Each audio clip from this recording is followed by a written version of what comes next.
Hello and welcome to Backpage Pass, game week 33-ish.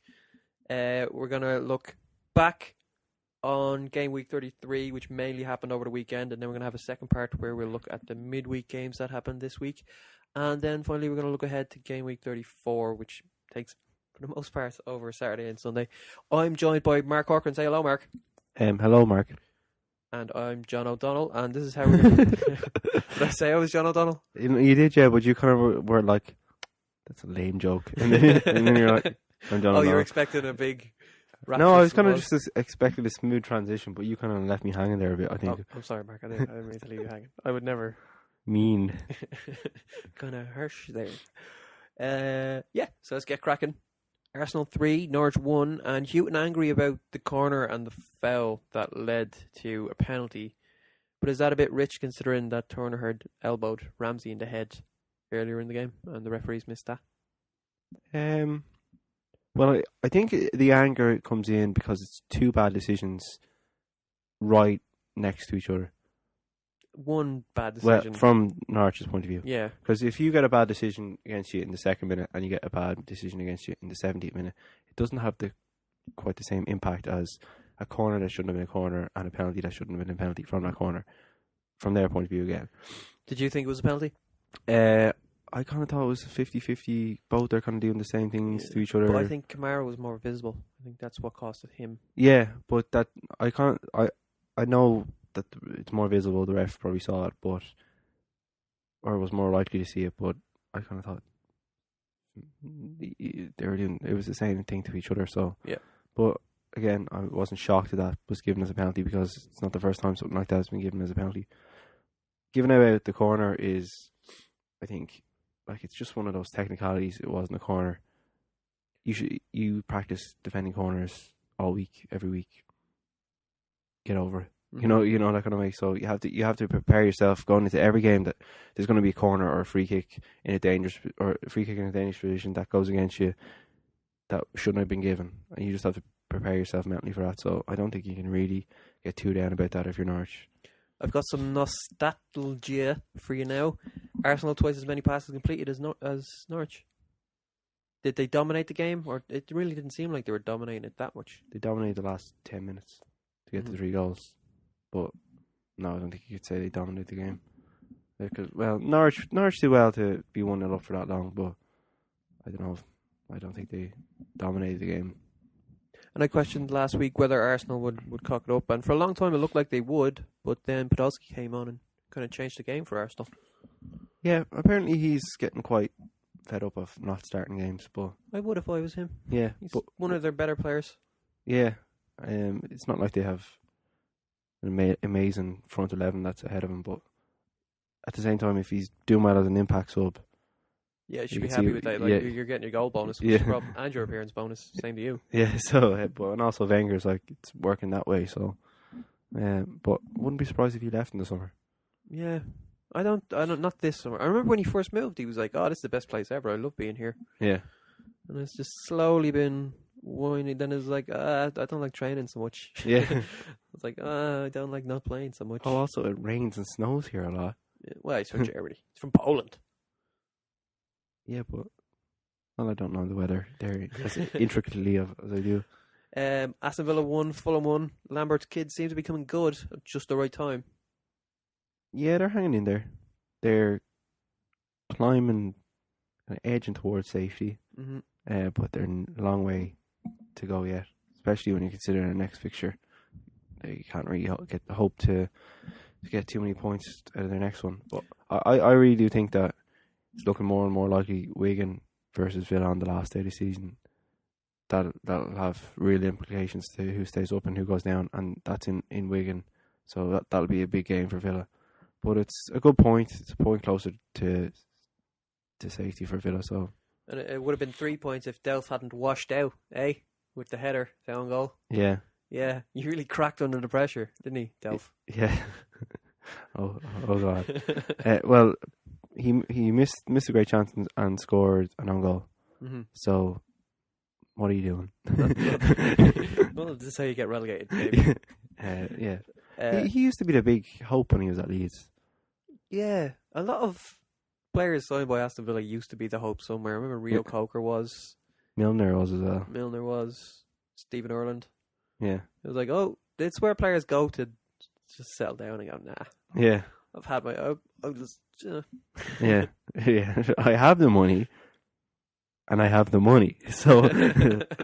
But I think he should have stayed at Leeds a couple of more seasons. And probably he could have developed into a better player because he hasn't really got the game time at Villa. No. Everton 2, QPR 0. QPR were toothless, really. I mean, Granero got a rare start, but Harry doesn't seem to have figured out his best 11 yet. Bit late. Yeah, I love it so much that he goes, yeah, good luck getting other clubs. Yeah, to his own friend. Yeah. Nobody's going to want you, so. Yeah, which is, you know, the owners of QPR said, this is the problem. We need to get rid of these idiots. That's true. Like, who wants anybody from QPR? Remy, maybe. The goalkeepers, I'd say, could find clubs. But it's rough enough going through the rest of that team. They're stuck with Samba, which is probably the hardest one. Granero was at Real Madrid last year, and I kind of felt he's better than being hard done by not to get into that team. I think Park is going to retire, I've heard. Really? Yeah, he's still not youngish, but I think he's just like, I've had my career. I don't need this kind of stuff. I'm a god in South Korea. Yeah. They're stuck with a lot of dead weight there, and a lot of dead weight that I don't think necessarily will get them back up. No, I mean, Tarap's nearly got them up on his own the year they came up. Yeah, I know, but I think... I wonder if they have the same spirit that they had that first year. They don't have the likes of Forlan or Hill. Hill will probably go. Yeah. Who else? Derry. Yeah. He's not going to have the same... He don't care. Yeah. I think they're kind of stuck with quite a few players there. And Anton Ferdinand at Bursaspor. What the hell happened there?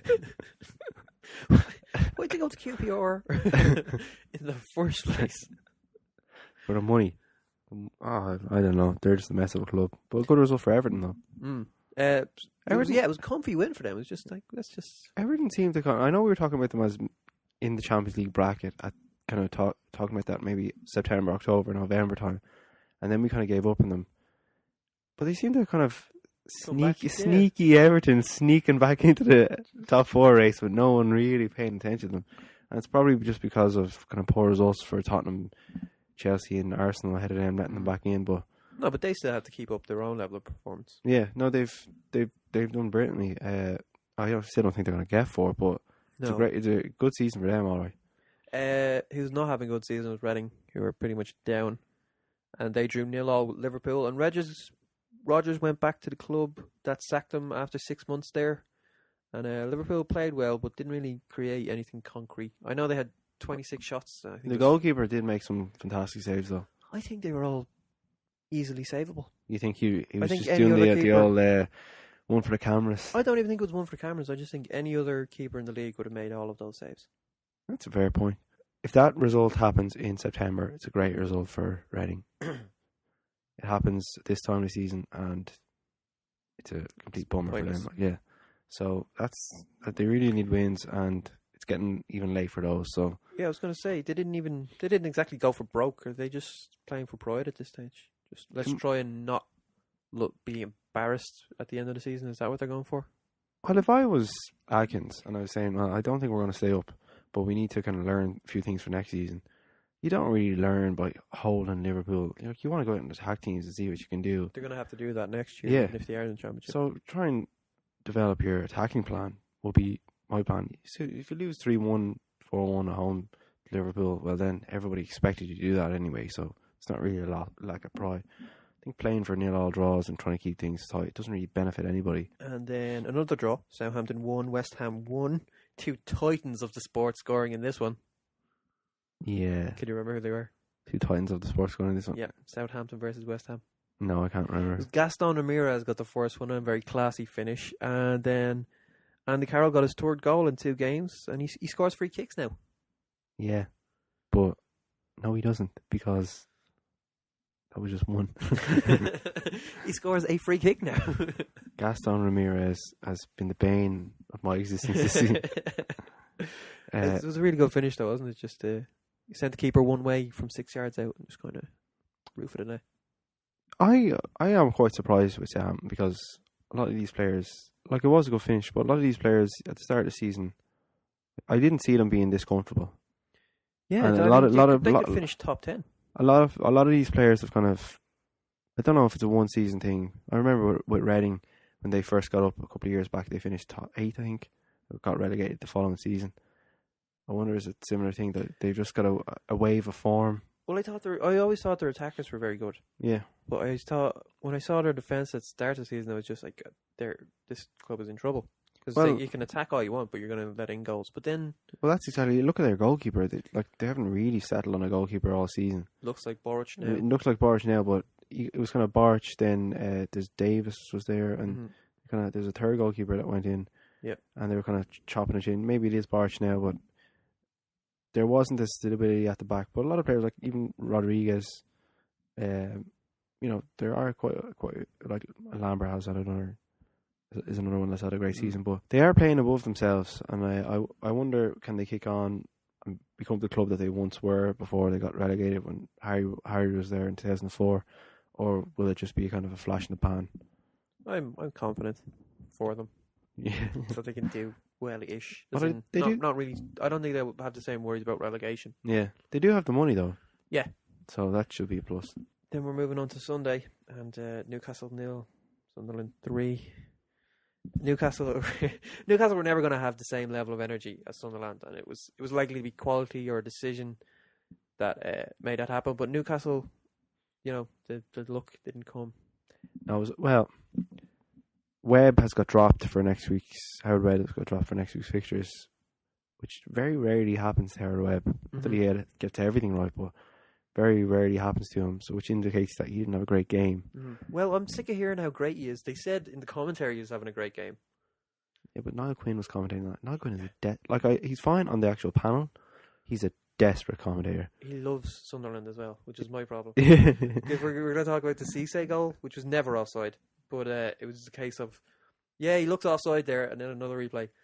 He may have been offside, and then, maybe he was onside, and then finally, he was definitely onside. He was 2 yards onside. Yeah, but he was a desperate. But the thing I'd say about Webb was, I know people are kind of saying things went wrong for Newcastle point of view. That Cisse the goal, I think the Gardner was offside for the third goal. Larson handballed it in the box pretty deliberately.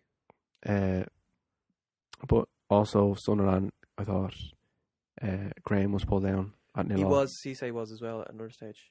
Well, I just the third goal I think was offside for Sunderland, but at that stage, game over. Game over. I don't think Newcastle are really going to complain about that one. No. I feel reluctant. I know decisions went for them, but to begrudge Sunderland of their day. It's been a fair few years since they got a result at St. David Park. Their last, even all 3 goals, particularly the last 2, were stunning goals. Yeah, you can't count on that, though. I mean, great for this game. Yeah. But going forward, you can't count on someone to. No, but just take this day on its own. And if you take Sunderland's season before that, their lackluster performances, say the Man United match where they really had no idea how to attack, didn't really look that interested in it.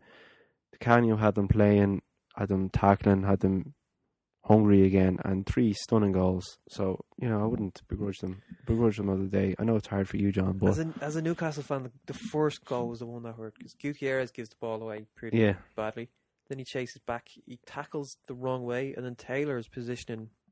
I know I always find a way to blame Taylor, but he was square on, and it was as if he's expecting Sessegnon to run down to the corner, when everybody knows when Sessegnon gets the ball, he's running for the D and shooting. Yeah. And he had his left hip facing Sessegnon and his right hip facing the goal. So he's basically just going, if you want to go that way, go that way. Yeah. Well, it was a good finish though, so I wouldn't. It was. But even before that, not that they had tons of great chances, but I thought Sunderland were on top up till the first goal. Newcastle could make anything stick in the final third. Yeah, I thought not that they didn't have necessarily great chances, but I felt they were on top. But it was a big result for Sunderland, and from being kind of going one way, that's down, they've kind of given themselves a chance of staying up. A strong chance, I think. Moving on to the later game. No, we can't move on from. We have to discuss man punches horse. Man punches horse. I still haven't seen the video. I'm afraid to look at the video because I remember thinking, "Oh, Millwall fans are scum after seeing the Millwall thing the day before." And then a man punches a police horse. It's horrific, because he Did punched. he chin it? Like, did he go for the face? I from looking at the video thought he punched him twice, but in the report they say he punched it once. Because I thought he punched it in the face, like horse's face is dead in front of him, and he punches it, and then the horse kind of turns, and he like into the neck of the horse, and then about 4 police people jump on his back, like, and just tackle him to the ground, dominate him, like. I feel if you hit a policeman are going to hit you hard. If you hit a police horse, but a horse doesn't have a billy club in its hand. It's not going to hit you back. His story came out and goes. He said, "I'm an animal lover. I have dog, cat, fish pond in my back garden, and I was on. It's not an excuse, but I was on medication and I had been drinking that day." Was his story. Unemployed. He's an unemployed factory worker, apparently so. But bit of a contradiction in terms there. yeah. I was wondering would he not do anything? But what do you do? Well, I'm an unemployed worker. Yeah. So it's very. I don't know that man. Don't know anything about him other than he punched a horse and the things in that newspaper report. But it's very sad for him and his life that he got to that point and felt he had to punch a horse. And that's Newcastle. He actually apologised to the horse and also the policewoman who was on top of the horse who got injured. I'm not sure, it was in this report. It was quoted, him quoted. But it is very sad that, like he said the Millwall before that. I say in person, in equine. Yeah. Yeah, he did apologise to the horse. I like to think he shook the horse's hoof. But just whispered in his ear, "I'm sorry." This is very sad for football that Newcastle fans taking bins of recycled bins with beer bottles in them and throwing them at police. This game was played at 12 o'clock in the day for this reason, so this would not happen. And it's not Newcastle fans per se. So with Millwall, well, we're accustomed to it with Millwall, but other clubs, this stuff is kind of waiting to happen. Apparently, it wasn't even people at the match. It was just.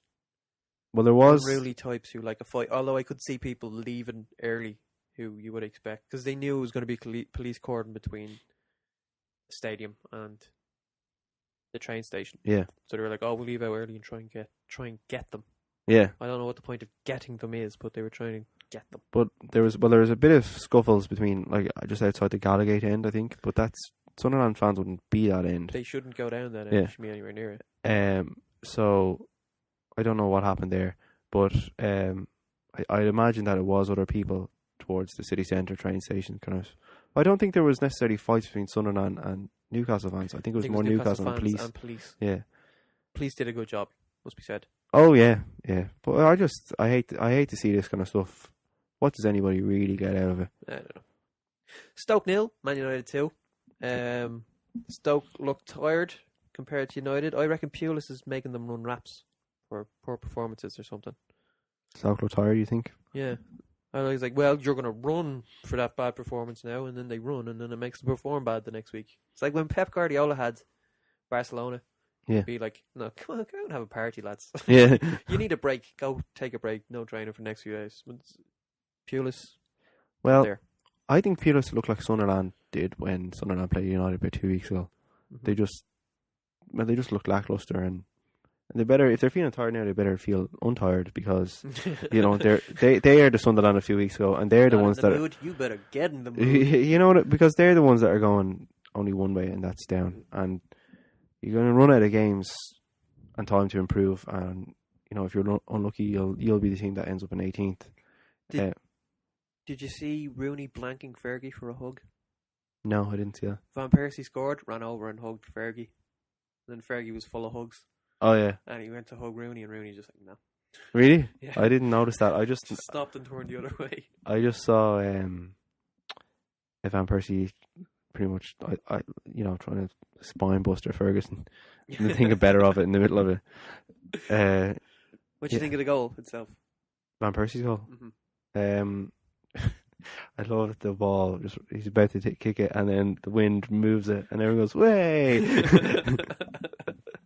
Great penalty, though. Yeah. But like even Stoke conceding from a corner after 3 minutes, that's not Stoke, is it? No, it's not. I think players are just giving up. Yeah, it's not. That's not Stoke. So, good win for United, but not even a great performance. I didn't think. No. Okay, well, sorry, it was a poor performance from me there. Good to see. It's good to see Van Persie. Well, sorry, United seasons. Meh, we got through it. Well, no, we kind of peaked very early on. Yeah, because we've got some great results early on in the season. Like on really paper, early in the season, though, it was just kind of just strikers are getting us through. Yeah. Then there was a few weeks of hey, but like victories away, victories at Anfield, Stamford Bridge, whatever they call it, the Eastlands or the Etihad or whatever they call it. We haven't played Arsenal, so those would be the three big results of the season anyway. Like if you said that before at the start of the season, you're going to win away with those three teams, you're going to say it was a good season. Some big games to still come for United. I don't think the title race is quite wrapped up yet, but they're not. I don't know what's happened after the Madrid match. They've just collapsed into themselves, really. I'll tell you what is wrapped up. This part? Yeah. Yeah.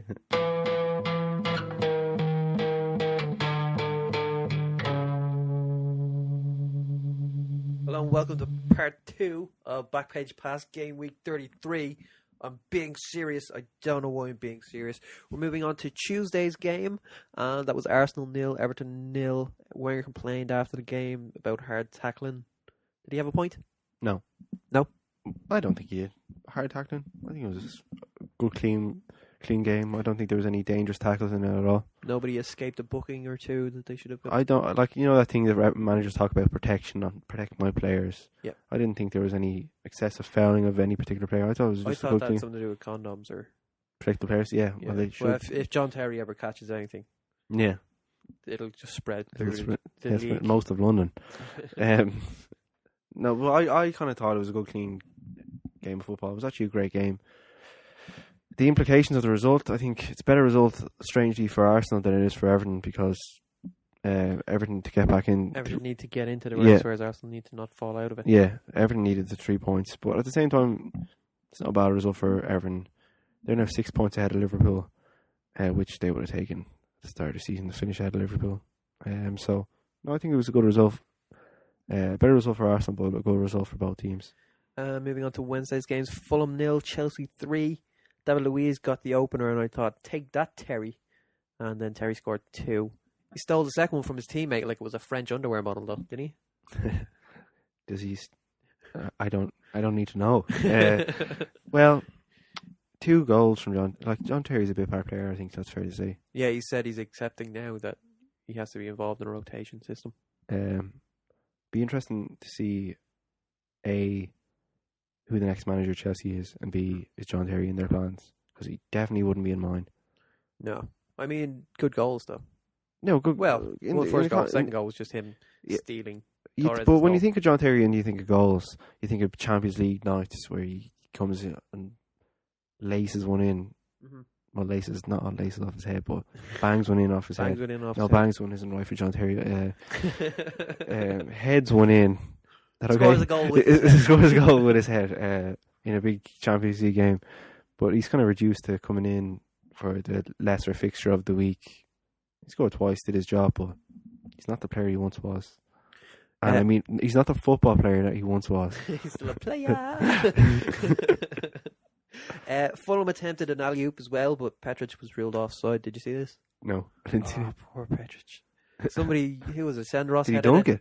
No, Senderos headed the ball towards goal, and while it was in the air, Petric just snuck in and headed it. Yeah. Referee, nah, son, that's offside.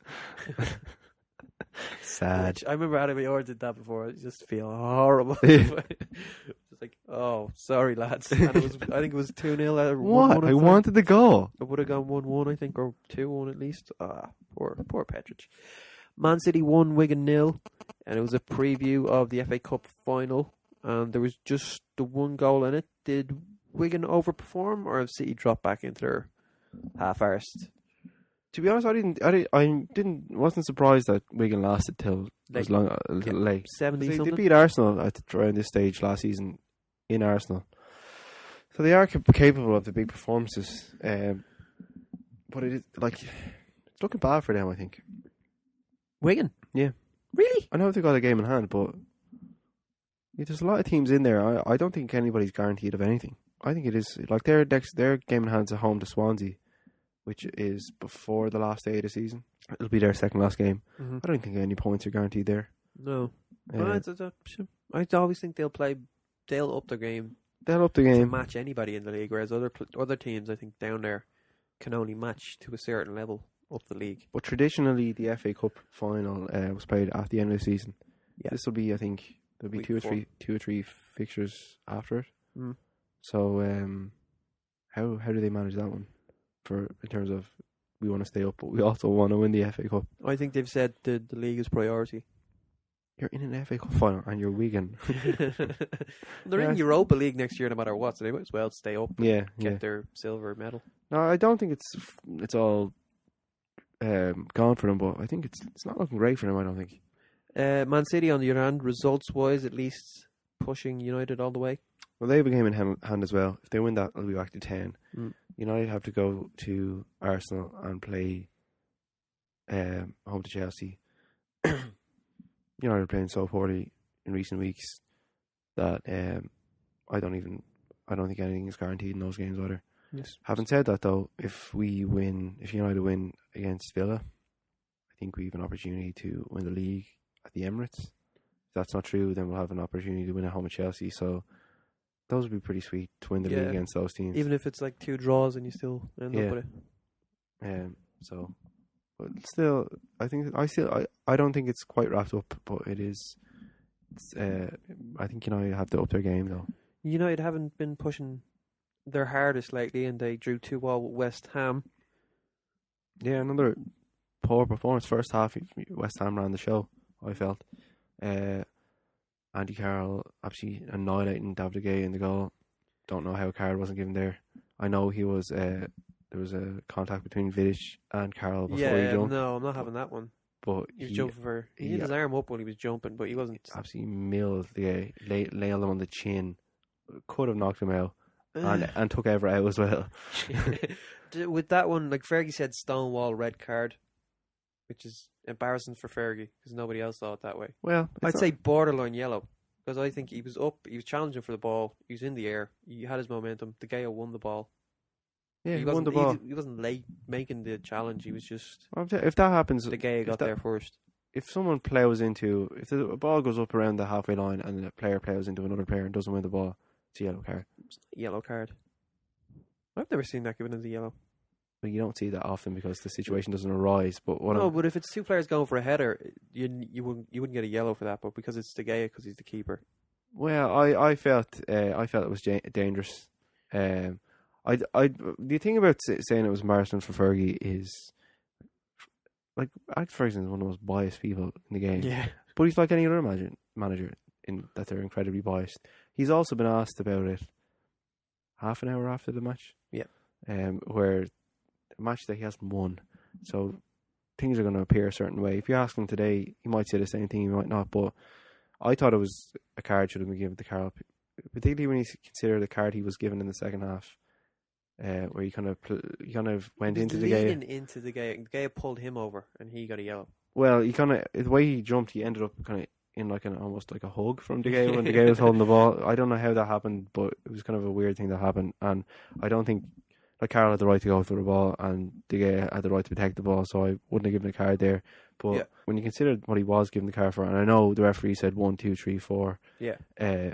I think you had to give it to you. I just thought it was dangerous play, and who said it today that I read it somewhere today. A journalist said that if Andy Carroll throws himself around like that as an England footballer, he won't play too many games with England. Really? In an international game, you'll get put off for that. Plus, Vidic was complaining that he elbowed him. On more than one occasion.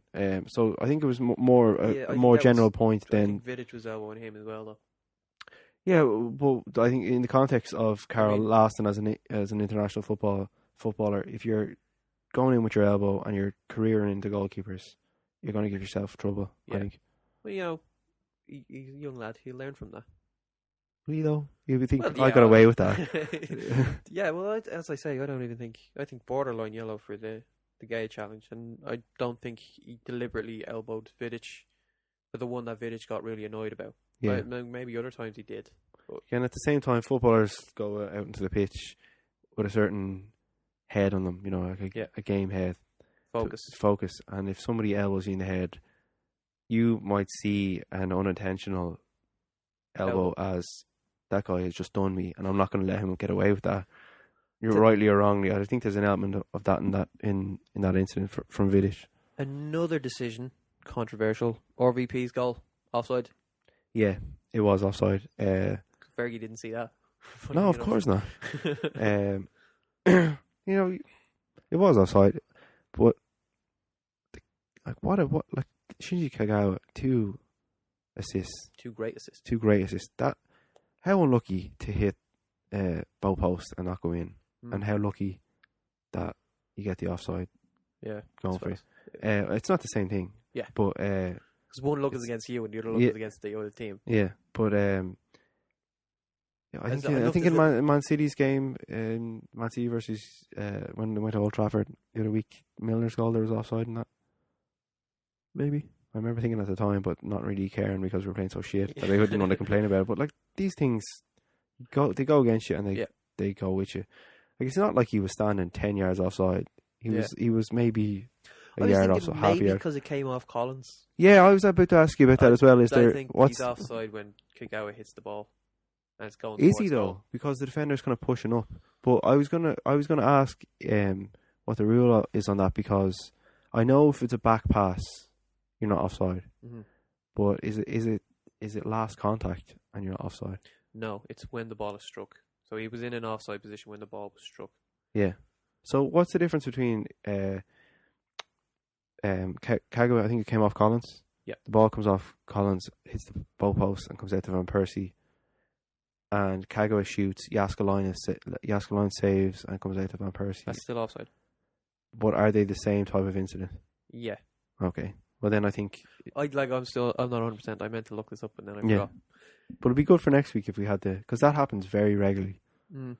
But no, I think it's a deflection. If Collins puts any kind of direction on the ball, if it's both are challenging for the ball, then it looks like maybe it's come up. If it's a slide tackle and he intercepts the ball that way and it runs to a different player, then that's not offside. Yeah. But if it's Kagawa taking a shot, Van Persie's off, then it's off. Yeah. But Jaskalainen had quite a good game in that match as well. He's still a good player. Yeah. I think is he returned at the end of the season? I hope not. I've always liked him as a goalkeeper.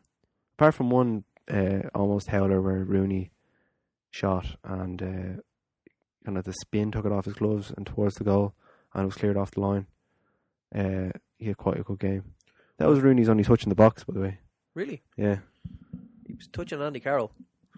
Yeah, I like the way Gary Neville described that as they're only doing that because they're mates. That is like Carroll came out afterwards and said, it's just a bit of banter. Yeah. I think stepping on his toes and stuff like that. Yeah. I think they got over. Andy Carroll seemed to get over everything straight away. He walked around and said sorry to the guy and tried to talk Vidic around and explain he didn't meet him. Yeah, did you see what that one where Carroll actually got booked? Or I think Carroll might have been on the ground and De Gea had the ball and Nolan came over to De Gea and I think he's going to shake De Gea's hand and De Gea just pushed him away. And I just kind of got the whole, this is going to be viewed as, look, De Gea, when he first came in the United team, he was a little boy, but now he's a man because he's pushing other.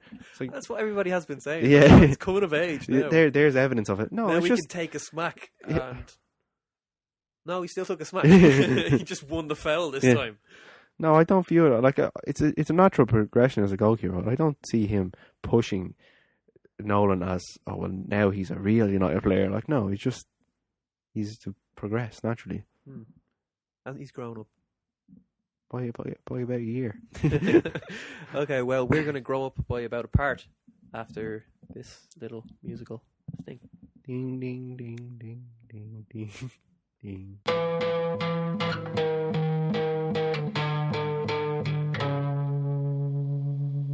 Now, I said before the break there that we're going to grow up as a part, but I didn't mean like a body part, or we're not. My ass is growing. Well, that's old age for you, Mark. We're at part 3. We're going to look ahead to weekend's fixtures, starting with Fulham versus Arsenal. Fulham didn't show much spirit against Chelsea. They don't have the kind of squad who play for pride, do they? I don't think so. Well, you look at like Berbatov, Duff. Berbatov is constantly playing for Pride. No, Berbatov, Duff. They both won the league. Best they could do now is finish top 10. Duff, I think he's injured. Duff is injured. Doesn't he? There we go. I don't like. I mean, Reece has won the Champions League. What does he care if he finishes 8th or 9th? Exactly. I'd hate to be a fan of Fulham. Yeah, I really, really would. Like, and I think a lot of people who have season tickets for Fulham are going to see other clubs playing. They're not actually going to see Fulham playing. I think I heard that somewhere before. It must be Championship clubs, because who else have you got? You've got QPR. Not going to that. You can't. Well, you could probably get a ticket for Chelsea. No, but like, say a lot of football fans, maybe neutral fans, I'd say it'd be a reasonable season ticket, and you get to see the big clubs playing there. You get a lot of goals at Fulham as well. Yeah, it's one of the most scoring-y type of ground. Stadiums. Arsenal still very much in the race for 4th, though. Yeah, the 4th place trophy, as Wenger likes to call it. Arsenal still very much in the race for 3rd place. I think so too. It's funny how these things go. Where I really didn't think they were going to get in the top 4, but Chelsea and Tottenham have just conspired to make me look like a fool. But it's funny. I think Benitez was, when he was appointed, that Chelsea was in a title race, and now he's maybe gets 4th. Mm-hmm. I still think they have every chance of getting 3rd. Yeah, they do, but he's going to be the team who'd bottle it. But I think he's going to think, I want to win the Europa League. He was thinking I want to win the FA Cup until last week, but they were 4 points off the top, and his first 2 results were draw at home to Man City, lose away to West Ham. So there you just dropped 6 or 5 points there, so you're down to 9. In your first 2 games, and they haven't really recovered from that. And I think it's going to end up Arsenal 3rd and Chelsea 4th. I'm thinking maybe Arsenal's squad is the problem, because this seems to happen every year. They're in everything right up to March, and then they all just look knackered, and they do crap for 2 weeks, and then they're out of everything. Yeah. And then everybody just seems to like having a week, only playing 1 game a week, and then they go on a good run. I think, as we discussed last week, that there's a lot of dud players there. Yeah. that nobody really wants. And if you look at the squads that are in, look at the Dortmund squad, I wouldn't say they have a huge strength in depth, and they're still going. I know the league is over for them, but they're still playing league, and they're into the Champions League semi-final now. And Real Madrid are the same. At this time of the season, big teams, big clubs are playing a lot of games. So if you're Arsenal, you want to be playing a lot of games, so you want your squad to be able to cope with that. It's not. I don't. As an Arsenal fan, if I was an Arsenal fan, it's not acceptable to just pick it up for the last few games of the season. You want to be winning things, and it's another season has gone by for them. 3rd place is no great achievement, as far as I'm concerned.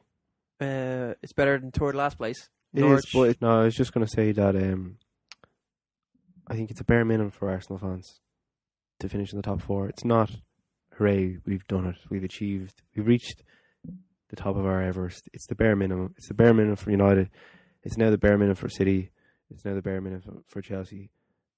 Arsenal, to be a successful club, have to set that as the bare minimum, and winning trophies as the priority. Agreed. Bare minimum for Norwich, though, is staying up, and Norwich losing last week was the worst thing that could have happened to Reading. Norwich losing. Yeah, because now Norwich, if they'd won that game, they could have been Reading. They probably would have relaxed a bit, but now that there's still that threat hanging over them, I think Reading have to watch out. Reading are gone, though. We've just said that they're playing for next season. I think they are. They could still. They could still, technically, no, but I don't. Even if Norwich had lost last week, I wouldn't fancy Reading to actually beat them. Adkins has just 1 point since he took over. Could they struggle next year as well? Yeah, I don't even expect. The Championship is such a competitive division that I don't even expect teams that go down to come straight back up. If you look at Leeds, have put McDermott in charge there and have started winning games. Leeds are a club that should be in the Premier League and will be aspiring to get there. There are big clubs that won't get up this season from the Championship. They're going to be trying next season. So look at Blackburn could go down. Yeah, Wolves could go down. Wolves are hanging around the bottom of the table as well. there's no guarantees if you go down that you're going to come straight back up. So Reading need to book up their ideas. Speaking of going down, QPR versus Stoke, and this is a 6-pointer. Hopefully QPR can get a result. Wouldn't surprise me if they did though. Stoke, I really just didn't see this. It's kind of like the Everton going for fourth. I really just didn't see this happening to Stoke. For some reason, I just kind of thought they were the quintessential between 8th and 12th team. I know after last season, I kind of predicted that they would struggle this season. I think I've placed them as 17th. But they started so well that I kind of thought, no, they're back to the kind of old Stoke, get their kind of tight results, and we'll finish somewhere around the middle of the table. But they are looking shocking. And it's like the players just don't want to play for the manager anymore. Is what I'm picking up. I wonder who. Like, I can't picture Stoke playing passing football. I can't picture. Players. I would think Glenn Whelan maybe, Adam definitely, and Zonzi can play a bit. Glenn Whelan cannot play a bit. That's why I said maybe. But even if you have him as your holding midfielder, yeah, there's less passy holding midfielders in the league. Well, who goes to Stoke as manager? Loudrup. Who's knocking about these days? Kirbishley. No. Why he never got a job? I never understood. He got the West Ham job and then he left because they signed the wrong players or players he didn't want to, or sold promises or whatever. Yeah, but he should. Kevin Keegan to Stoke. Yeah, every club should just have Kevin Keegan as a maybe. That'll never happen. Martin O'Neill. He's available. Who else is knocking around? Who's good? Roberto Di Matteo. Is he good though? He was shocking at West Brom. He did okay with West Brom. He didn't get them relegated. A lot of stories coming out of West Brom that he didn't really know what he was doing. Really? He went on a kind of crest of a wave with Chelsea that the players were that professional and that good, where you just kind of went along. They had a lot of momentum behind them. They got results that they had no right to get. Benitez will be free. Yeah. Free. I don't know. It's a different job between staying up and going down, that's for sure. Anyway, back to the QPR game though. Balls around Chris Samba's feet have been the problem for QPR lately. It's not a problem with Stoke. Chris Samba has just been the problem lately. Everybody stop talking about my wages. No, it's precisely the point. You're what's wrong with football, Chris. Yeah, I do fancy QPR to maybe get the win, but they're not going to save. No, it makes no difference really. Sunderland versus Everton, and it's looking like 6th won't be good enough for the Europa League qualification. So Everton will be going all out for the win here, I'd say. They will. Because even, I know you don't particularly want to play in Europa League, but you want to have that. You still want to have the qualification. You still want to say, okay, we achieved something. Yeah, that's true. But I think if you're Liverpool, that's more true than if you're Everton. Everton don't have the squad to play in that in the Europa League. No. And if they get in the Champions League, you can justify purchasing players to play those extra games. Yeah, but not in Europa League. Not in Europa League. There's no money in it. So I am really interested to see how Sunderland react to the Derby win. Was it a one game thing, or can they do it against Everton? I think that's definitely a game to watch. I've seen Sunderland since Di Canio's taken over. It's been a high press kind of game. It's like, let's get right up against them, and I don't think Everton it's as much of a problem because they have an out ball with Fellaini up there. Yeah, although Fellaini started quite deep in the Arsenal match, so that's against Arsenal. I don't think Arsenal do the high press. Yeah, depending on how they use them, how they use Fellaini. Mm-hmm. By the way, did you see Di Canio's suit after his knees? On Match of the Day, what's his name? The presenter, Colin Murray. Colin Murray asked him for his suit, which was really weird. And he said he'd give it to him. Yeah. And then Mark Lawrence wanted Mark Lawrence said, yeah, you have to give it to charity. He was like, oh, we all knew that already, Mark. And Mark was like, I'm the first person to have this idea. Yeah. I think Colin Murray was like, yes, he's got the Canio suit. Sweet. I feel bad for Colin Murray. He's gone after this season. They're getting the other guy who filled in for him a couple of times. He's awful. Are they definitely getting him? Yeah. I forget his name, but they're bringing him in. Well, I feel bad for him too because I've read a lot of quite nasty articles about him at the time. He's not bad. He's not anything special, but I didn't think he was ruining football. I never watched it and thought, this guy's an idiot. No. He was watchable, like, you know. He's a casual guy. Yeah. I always think your man Manish that does the championship or the Football League show. He's the best. He used to do football. Yeah, focus. he is good, yeah. Anyway, enough about that. Swansea versus what are we talking about? Swansea versus Southampton. Southampton just 3 points behind Swansea at the moment. How did that happen? Swansea won the League Cup. Yeah. Why does that happen to teams? They just want their holidays. They won the tournament. They want to go on their holidays. But, well, I suppose Swansea are just kind of waiting for the season to close, I think. Yeah. But Southampton, new manager, also has perhaps played... They might still be kind of going off momentum of that. Bit of a honeymoon period. Yeah. It'll be interesting to see how they start next season, as I said earlier. Just from how long did they give Pochettino if things don't go well? They gave him a good one. They wanted him in. It was that Nigel Adkins wasn't their guy. Yeah. That's fine. West Brom versus Newcastle. As I said, it looks like 6th won't qualify for the Europa League, so West Brom have little to play for. Yeah, I kind of thought, I said probably good 6 or 7 games ago, the West Brom season was over. Yeah, I always thought they still had a chance at 6th. Yeah. That's gone now. It No, doesn't even matter even if they do. Yeah, it doesn't matter. And You've got the likes of Lukaku who still have something to play for, and Odin Wingy needs to find a new club, so he'll want to play. Yeah. He'll want to play well. Newcastle have to win this game, though, I think. Yeah, because they have some very hard fixtures then coming up. But just even, they want to erase the memories of the last game quickly. Plus, they do have the players to win it. Colaccini is the only real absentee from Newcastle's first team at the moment, so it'll be interesting to see how they perform when they've had a whole week with a full team. I do have a Newcastle related question, though. Hit me. I'm just after swatting a fly with my hand. Is that the same as punching a horse? No. Why? The horse didn't die, Mark. Well, neither did the fly. He's critically injured if you hit him right. Well, but you know when you try and swat a fly, and it's probably the air of when you move your hand that pushes the fly away? Yeah. And you never really get it. I Okay. think that's kind of what happened. But he must have been like, oh, you asshole. I don't think...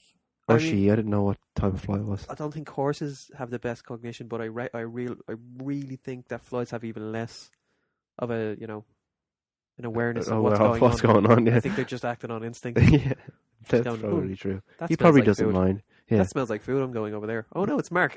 It's not like that. It doesn't taste that good. I'll go back over to John. Tasty John. Tasty, sweaty John.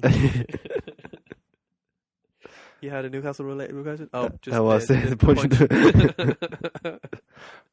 Can I another question? No. West Ham versus Wigan. West Ham on 39 points. I'd imagine they've been celebrating since the United game. I don't see them putting in too much of a good performance here. Well, I played well against United, so. But they're home to that. Let's keep it going. I was like, there we go, lads. That's your result of the season. Well, what was mentioned earlier was win bonuses and stuff like that. I wonder, does that come into it? Plus, at the end of the day, they're professionals. You'd like to think that they will go for. Andy Carroll is not a professional. Well, I kind of don't. I think is that's in Upton Park, isn't it? Yeah. I don't necessarily see Wigan winning that much. I have to say. They won't leave the bottom 3 unless they win it by 4 clear goals. So that's not happening. No. But I still think I can see Wigan getting a result. On the Sunday then, Tottenham versus Man City. I'll have one. Can Spurs beat City without Bale and Lennon? Well, I wouldn't expect them to. That was kind of City's last tough game of the season. So, Spurs, what is happening to them? No, I don't think they're going to win that much. They can win it. There's talk that Bale might start, but he's still injured, and it's a risk.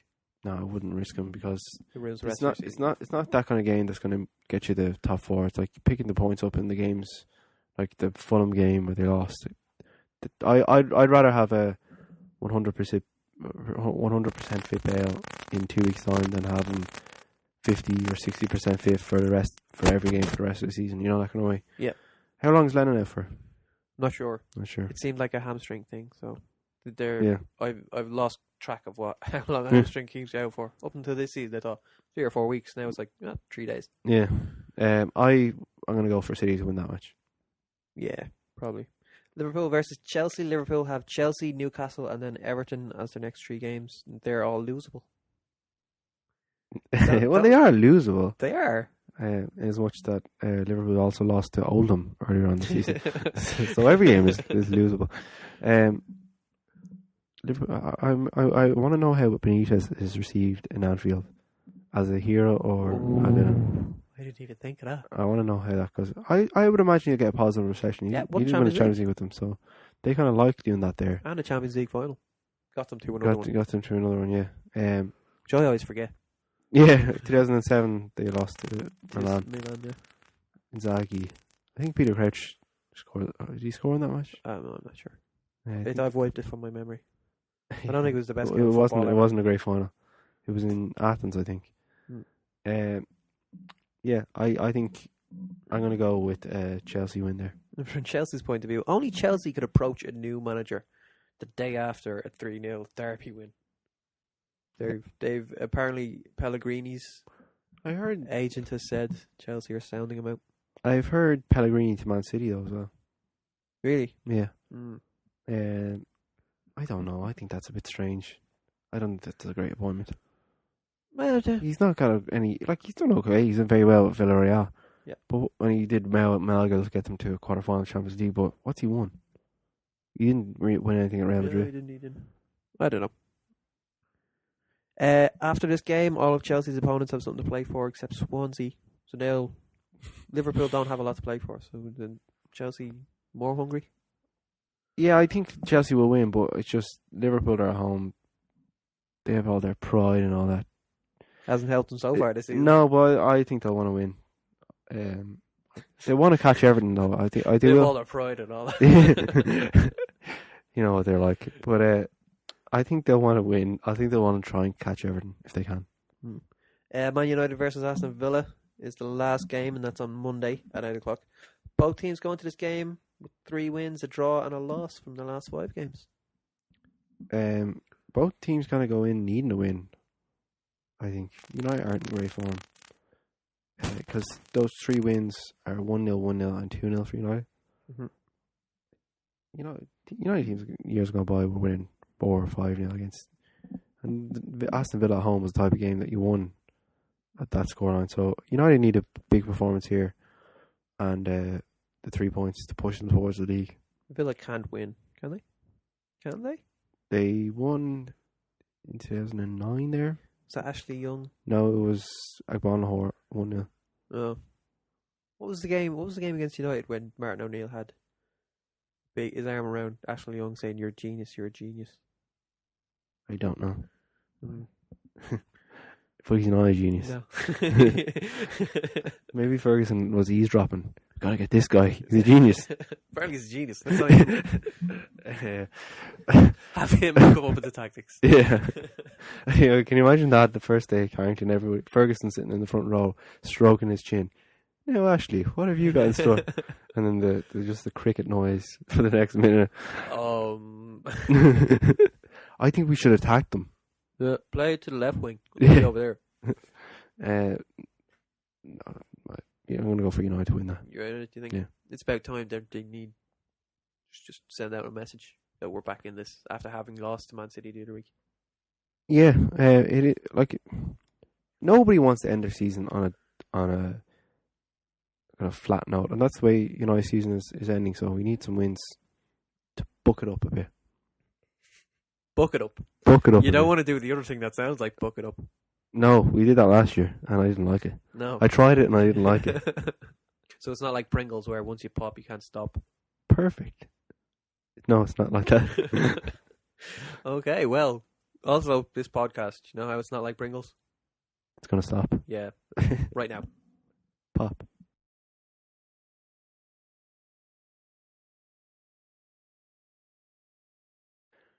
I would love to be that confident in myself. Like, fair enough, he may well be a prick, but I would love to have that level of confidence in myself where if I do something right, I just go, yeah, Mark. I just scored in front of 52,000 people in Galatasaray. Ronaldo. Okay.